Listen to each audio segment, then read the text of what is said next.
Okay, Christina here to listen to some music, and today's music selection is Do It Again by Steely Dan. This is the third reaction on the channel for Steely Dan. The first two were both direct requests, Reelin' in the Years and Home at Last. This one was the poll winner over on Patreon and for channel members for Steely Dan. So I can't wait to dive into this. And what are we diving into exactly? I am a professional, classically trained musician, instrumentalist, vocalist, composer, and professor. So we look at all different aspects of the music, how it's composed, the form, the instruments, what they might have been thinking when they wrote it, and how it affects us. Why do we like it, or why do we not like it? So I'm obviously getting to know Steely Dan a little bit now, and I can't wait to hear more. So without any further delay, let's listen. Okay, I think we're ready, but I first want to say that I know that Steely Dan started as a band in 1971, and this came out in 1972, so this is really early in their discography. All right, let's hear it.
Okay, this is very pleasing to my composer's ear. Such great establishment.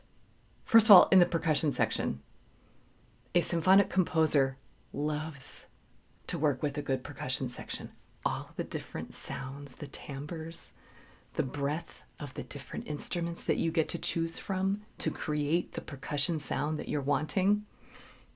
The sound right off the bat was so enticing, intriguing, immediate goosebumps.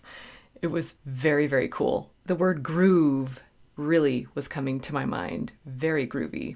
And so with groove, I mean we're getting into a groove.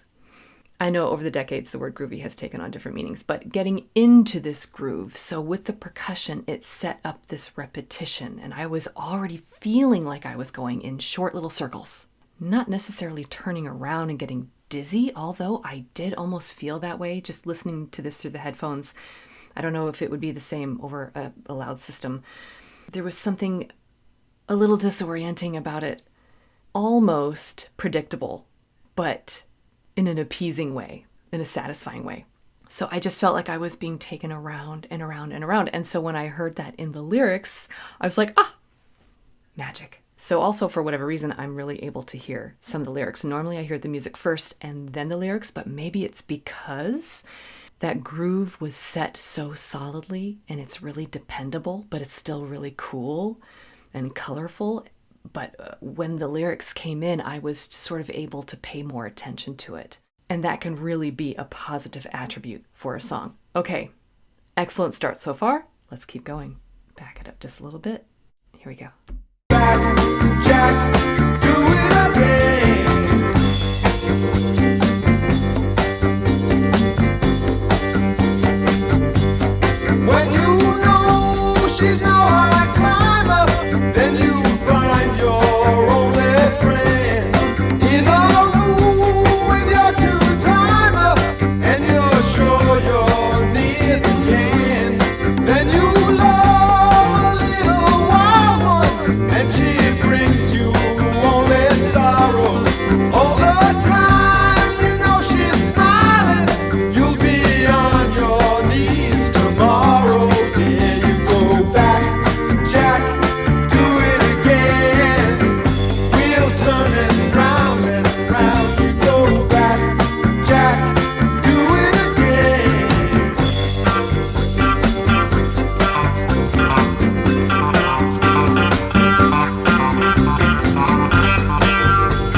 was really fun. Okay. Woo. I'm trying to do some hand motions here to describe what I'm feeling. I was actually thinking that that little organ solo there at the end, the keyboard solo, sounded kind of like the wind chimes. And then the wind chimes came back in and I was like, oh, that was really fun. Okay. The solo before the organ keyboard solo? Was that a sitar? Or a guitar? Sounding kind of like a sitar. Or was it a sitar being played like a guitar? I don't know if that's possible. I don't know which one of those combos is possible. So today is the day I definitely learn a new possibility for one of those two instruments. So now I have to admit that I've lost a little bit of what some of the words were. I started really picking apart, and this was before the big sitar, guitar, organ, keyboard solo bit. I really started to pick apart the percussion and the bass lines and everything, and I got swept up by them. It's such a cool groove. Really, I love this groove. That I lost track of the words for a moment. But that's typical for me, so I apologize to those of you who love the lyrics first and foremost. I kind of envy you sometimes, and maybe you envy me then, because then I can hear the music right away. You know, that's why we're all here. So, but my experience is the music first and then lyrics. Usually I will go back and check the lyrics. I want to finish this first. I want to get back into the end of this last keyboard solo. And I loved how it really picked up and kind of took over the main chorus again. And then I think there's one more verse coming. I'm excited. Here we go.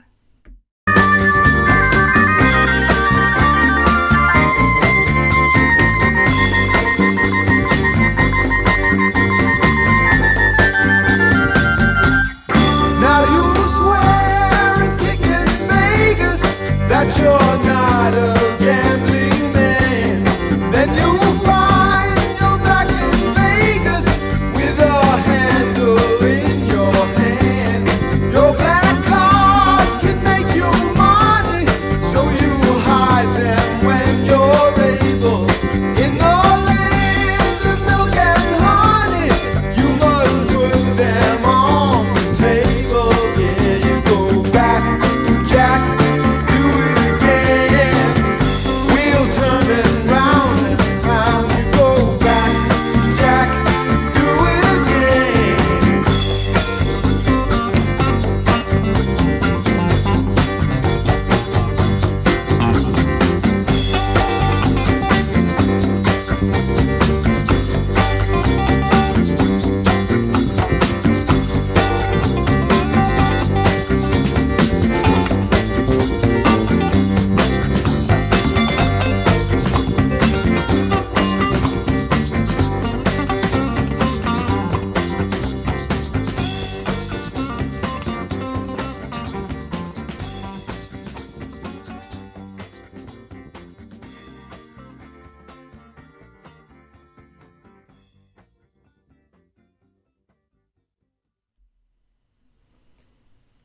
Okay, that was fantastic. Wow, yeah, groovy is right. That definite groove there. And I was almost feeling kind of dizzy, and his voice, the vocalist, even emulated that. The way he was singing was very slippery and slidey and kind of almost a deeper tone. And I'm comparing that to what I've heard with the other two songs, Reelin' in the Years and Home at Last. I feel like this is almost like a combination of those two. Reelin' in the Years is more upbeat, and the vocals are a little bit higher toned, reelin' in the years, and there's just something more galloping about it. And then Home at Last was very jazzy, bluesy, very sparse, spread out really thin, so everything that was played really, really had to hold a lot of importance and hold its place in the composition. This was just thick and rich and full, this perpetual motion that just doesn't stop. And the vibrato of the keyboard, I guess, like I'm thinking like vibraphone. It's that sound that a vibraphone makes. Just the constant sound, constant. And then mix his slippery, slidey voice that has this deeper tone to it. But it's just so smooth and groovy. I really love this. Okay, I want to check out the lyrics. I promised I would. I didn't hang on to them all the way through. I apologize, but I'm going to get them back. We're going to get it back, Jack. In the morning, you go gunning for the man who stole your water. Yeah, I heard that. You go back, Jack, do it again. Wheel turning round and round. Okay, when you know she's no high climber. Oh, in a room with your two-timer. Okay. Oh, making some bad decisions? Okay. Wheel turning round and round. Go back, do it again. So sort of, you gotta play the hand you're given, or if you're playing those risky games, you gotta, yeah, okay. And it's just sort of decision making through life and how you handle and overcome certain situations. Well, like I say, it's okay to be okay, right? We all make mistakes. We all do the best we can. I like how there are a lot of apostrophes like mornin', gunnin'. It sort of adds to that swirliness. We're spinning around so much we don't even have time to say every letter in the word. It all has to run together. Okay, let's go back to the beginning and hear the setup of this grooviness. And then I want to point out a spot that I took a lot of satisfaction in, where I was like, oh, please, oh, please. Like I heard a phrase come through and I was like, oh, 4 bars later, 8 bars later, this is the perfect time for that to come back. Oh, please let it come back. Please let it come back. And it did. I was like, I was very happy. Okay, let's go to the beginning again. I love the beginning of the song.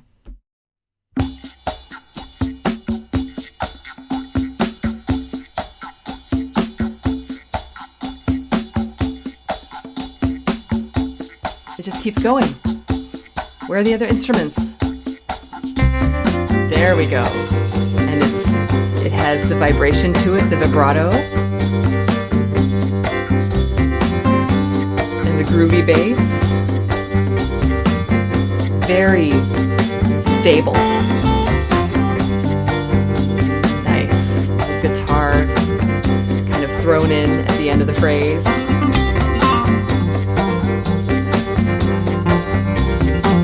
So we kind of know what we're in for.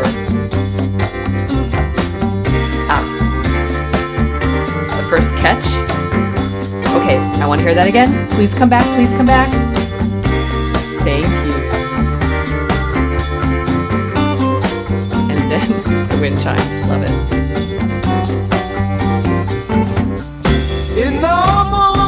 So great. So there's just so much stability there and a little bit of predictability, but at the same time, we've got that groove, sort of a little bit of not really angst, maybe regret, or are we sort of not looking forward to something that's coming up soon? Do it again. You know, the daily grind. Okay, but now we're into the vocals. So let's back it up a tiny bit and hear when our vocalist comes in. So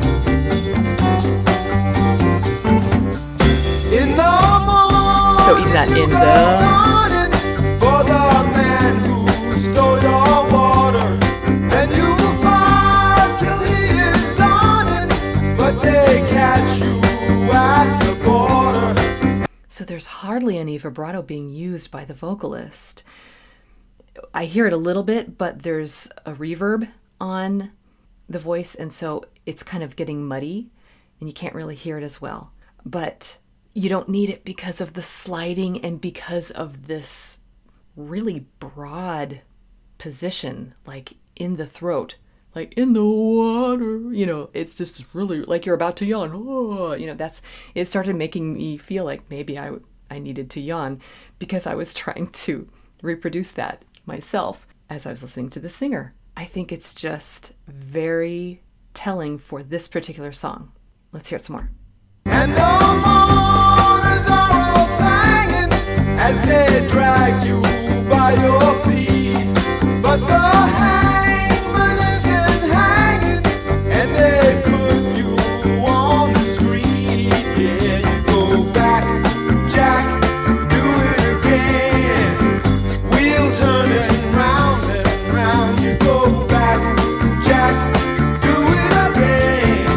so that little chorus there, the back jack, is a little more structured in his singing. It's not quite as slidey. Did you hear something interesting there, though? I want to go back to this. I've heard it both times through now. I just want to hear it. I think it's when he says the word hangin'. At the border, and the mourners are all singing as they drag you by your feet. But the hangman isn't hanging, and they put you on the street. So I don't know if those are added voices or something from a guitar. I don't know, but I've noticed it each time now. And was that like an accident that they left in? Is that a super important word to them? It very well could be. If anybody out there knows, let me know. So now we have to go to the mystery instrument in the middle, because I'm not going to name which one it is, guitar or sitar. I'm not going to do it. I'm going to listen. Here we go. It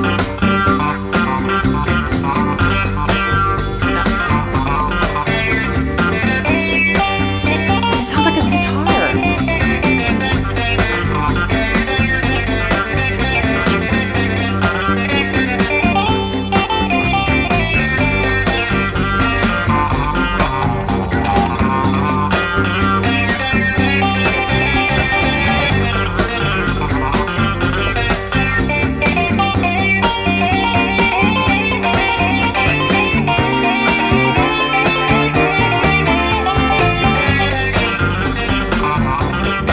So fun to hear that little thing in there with the solo continuing. I love it.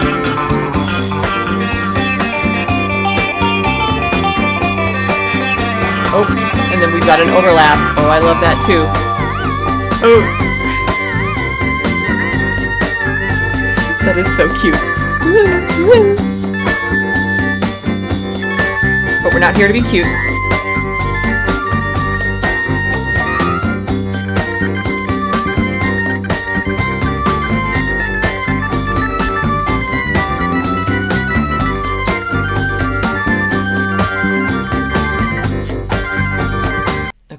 How this keyboard solo pushes the keys a lot. It doesn't just stay within the tonal center. It really tries to leap outside of that. And then it just leaves gaping holes and not in expected places. So to me, this does seem full of angst and maybe regret. Okay, but the sitar thing, it really does sound like a sitar, but it still could totally be a guitar that somehow has something on it that makes the strings sound twangy, but I don't know what that, again, guitars are not my specialty. I'm a string player, but not a guitarist. So I don't know if something like that exists. Again, if you know, leave in the comments and let me know. We will get to the bottom of it, I promise. Okay, excellent solo work there. And I like the transition from the solo section back into the vocals, because there was like a decided stop, and it really kind of, whoo, it's the first time you've heard that space. Let's see if we can find that little moment. Now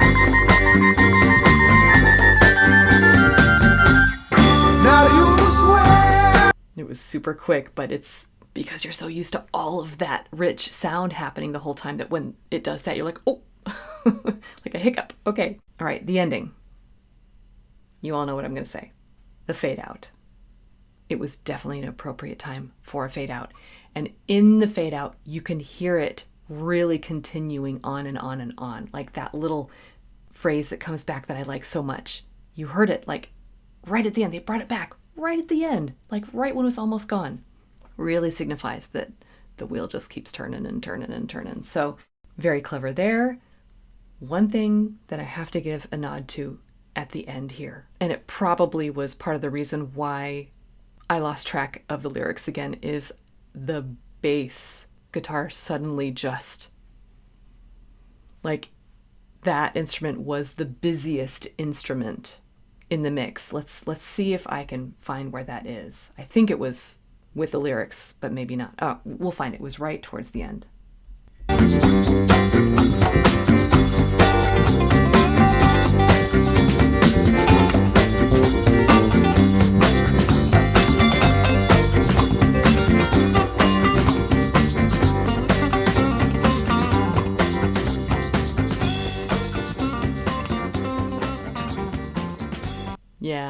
was like, ba-dum bum bum ba-dum bum ba-dum ba ba ba ba da ba da da da da da da da. It's just like, whoa, where'd you come from?